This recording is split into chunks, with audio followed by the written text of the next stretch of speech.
Hello dear students of class 10th। आज आपकी पाठ्य पुस्तक संचयन से इस पुस्तक की दूसरी कहानी सपनों के से दिन पढ़ेंगे। और इस वीडियो में मैं आपको इस चैप्टर का सारांश बताऊंगी।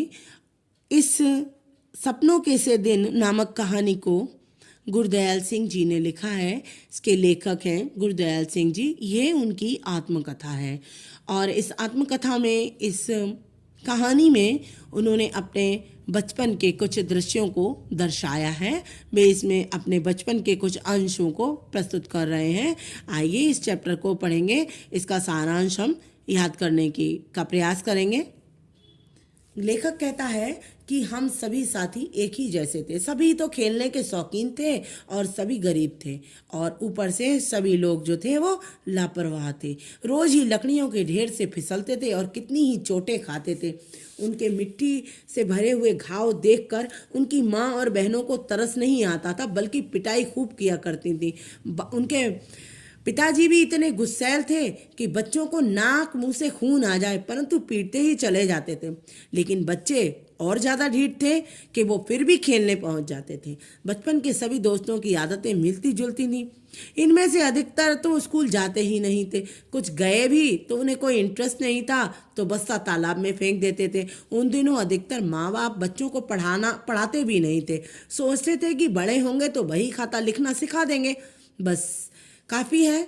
लेखक के अधिकतर साथी राजस्थान और हरियाणा से आकर मंडी में व्यापार करने लगे थे। पता ही नहीं चला खेलने के 4 दिन कैसे बीत गए। वे सभी बच्चे पढ़ाई को कैद समझते थे। बचपन में स्कूल के रास्ते में उगे झाड़ियों की खुशबू की याद आज भी लेखक को आती है। वो कभी कभी क्यारियों में उगे हुए फूल की कलियों को चपरासी की नज़रों से बचकर तोड़ लिया करते थे और उन्हें बाद में चबा जाया करते थे। स्कूल के शुरू साल में 1.5-2 महीने की तो छुट्टियां होती थी। इन दिनों में लेखक अपने ननिहाल चला जाता था। नानी खूब दूध दही मक्खन खिलाती थी और प्यार करती थी, और तालाब में वे खूब मस्ती करते थे।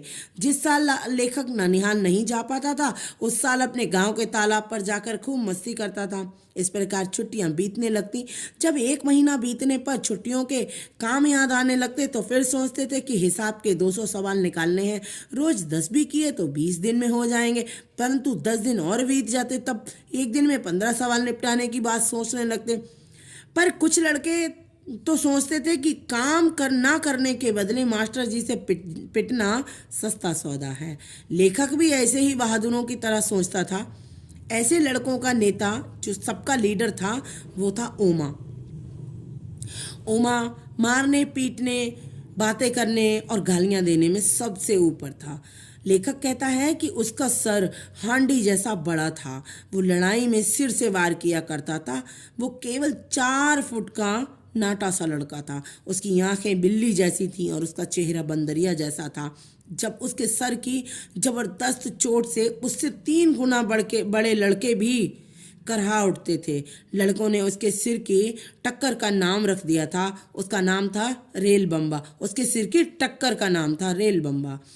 लेखक का स्कूल छोटा सा था। सुबह प्रार्थना के समय सभी लड़के लाइन में खड़े रहते थे। अध्यापक भी एक जगह लाइन बनाकर उनके पीछे रहते थे, परंतु पीटी मास्टर प्रीतम चंद लड़कों की लाइन ठीक कराने का काम करते थे।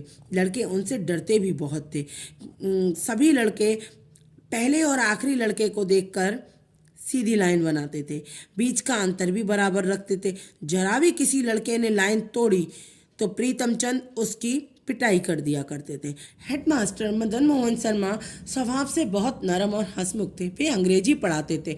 गुस्से में वे अपनी आंखें झपकाने लगते थे और लड़कों के गालों पर अपने उल्टे हाथ की उंगलियों से थप्पड़ मारते थे।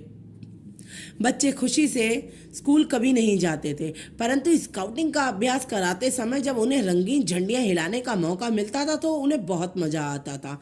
लेखक को हर वर्ष नई पुस्तकों के बजाय पुरानी पुस्तकें मिलती थी। हेडमास्टर शर्मा जी किसी धनाढ्य घर के बच्चों की किताबें लाकर उसे दे दिया करते थे। यदि उन्हें पैसे खर्च करने पड़ते तो शायद पढ़ाई तीसरी चौथी कक्षा में ही छूट जाती। उन दिनों कॉपियों, पेंसिलों और स्याही दवात पर मुश्किल से साल भर में 1 रुपया खर्च होता था, परंतु उन दिनों 1 रुपए में भी 1 सेर घी आ जाया करता था। 1 रुपए की भी कीमत बहुत ज़्यादा थी, इसलिए अमीर घर के बच्चे ही पढ़ने जाते थे। लेखक अपने 2 परिवारों में पहला ऐसा लड़का था जो पढ़ने जाता था। लेखक को नई कक्षा में जाने का शौक कभी नहीं जगा। उसे पुरानी किताबों से अजीब सी गंध आया करती थी। आज लेखक को लगता है कि शायद मास्टरों की मारपीट और आगे की मुश्किल पढ़ाई के कारण ही उसे पढ़ाई अच्छी नहीं लगती थी। उसे स्कूल अच्छा लगता था तो बस मास्टर प्रीतम चंद द्वारा कराई गई परेड, विसल और बूटों की खटखट से दाएं बाएं घूमने के कारण, अर्थात वो जो स्काउटिंग की प्रैक्टिस कराते थे उसकी वजह से लेखक को स्कूल अच्छा लगता था। फिर दूसरा विश्व युद्ध निकट आया। नाभा रियासत का राजा अंग्रेजों की गिरफ्तारी में ही मर चुका था। राजकुमार अभी विलायत में पढ़ रहा था। अंग्रेज गांव के युवकों को फौज में भर्ती कराने के लिए आए। उनके साथ नौटंकी करने वाले भी आए। वे गांव के युवकों को फुल बूट का लोभ दिखाकर भर्ती कराना चाहते थे। इसके लिए वे गाने भी गाते थे। मास्टर प्रीतम चंद कभी मुस्कुराते नहीं थे। उनका रूप, रंग और स्वभाव थोड़ा डरावना था। उनके बूटों के पंजों के नीचे कील और एड़ियों में खुरनियां लगी रहती थी। बच्चे प्रीतम चंद से नफरत भी बहुत करते थे। कारण ये था कि वो मारते बहुत थे बच्चों को, बच्चों के साथ बहुत मारपीट करते थे। एक दिन में फारसी पढ़ाने के लिए कक्षा में आए। उन्होंने बच्चों को एक शब्द रूप याद करने के लिए दिया। शब्द रूप कठिन तो था, सब बच्चों ने बार बार याद किया, लेकिन अगले दिन फिर भी कोई नहीं सुना पाया। मास्टर जी ने सब लड़कों को कान पकड़ने के लिए कहा और मुर्गा बनने को कहा। जब हेडमास्टर जी ने लड़कों को मुर्गा बने देखा तो उन्हें यह सहन नहीं हुआ। उन्होंने उत्तेजित होकर, गुस्सा होकर प्रीतम चंद जी से कहा कि क्या चौथी कक्षा के बच्चों को इस तरह से सजा देना ठीक है? क्या यही ढंग है सजा देने का? फौरन इसे बंद करिए। ये कहकर हेडमास्टर गुस्से से कांपते हुए अपने कमरे में चले गए। कई दिनों तक प्रीतम चंद स्कूल नहीं आए। पता चला, बाद में ये मालूम पड़ा कि हेडमास्टर ने आदेश की मंजूरी के लिए उनका नाम नाभा भेज दिया है। पता चला कि प्रीतम चंद को इससे कोई फर्क नहीं पड़ा। वे अपने कमरे में बड़े आराम से रह रहे थे। उनके पास बड़ी कक्षाओं के लड़के कामकाज निपटाने जाते थे, उनका काम करने जाते थे, घर का काम करने जाते थे। उन्होंने बताया प्रीतम चंद तोते के पिंजरे में बंद तोते को बादाम की गिरी छील कर खिलाते रहते हैं और उससे बातें करते रहते हैं। लेखक को बड़ी हैरानी थी कि इतना कठोर मनुष्य तोते से मीठी बातें कैसे कर लेता है। तोते को भी तो उससे डर लगता होगा। इसके साथ ही आपकी इस कहानी का समापन होता है और इस पाठ का सारांश इतना ही है।